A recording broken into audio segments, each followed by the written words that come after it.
আল্লাহ রাব্বুল আলামিন কোরআনে বলেন, ইন্নাল মুনাফিকিনা ফি দারকিল আসফালি মিনান নার। নিশ্চয় মুনাফিকরা জাহান্নামের নিম্ন স্তরে থাকবে।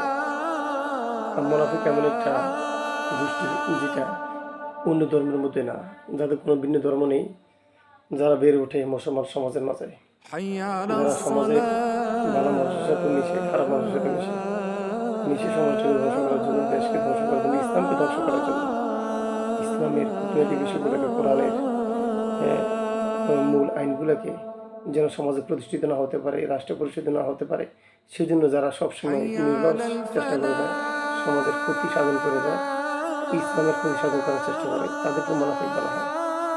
কথা কথা মিথ্যা বলা, কথা কথা বরখলাপ করা, আমাদের খেয়ানত করা, এভাবে করে আমাদের অনেকগুলাই আলামত আছে মুনাফিকের। সেই মুনাফিকিগুলো ছেড়ে দিয়ে আমরা সকলে ভালো হই। এজন্য আসুন, মুনাফিকদের বিষয়ে আল্লাহ রাব্বুল আলামিন কোরআনে অনেক কঠিন বলেছেন, কঠিনভাবে ভাষা ব্যবহার করেছেন, যেটা আমাদের জানা উচিত। এই জন্য আসুন আমরা সকলে মুনাফিকি ছেড়ে দিয়ে ভালো কাজের প্রতিযোগিতা করি, ভালো কাজের সহযোগিতা করি, একে অন্যকে ভালোবাসি, এবং কি মুনাফিকগুলো ছেড়ে দিয়ে সকলের কল্যাণ কামনা করার মাধ্যমে মূলত একটা ভালো মানুষ হওয়া যায়। আসসালামু আলাইকুম।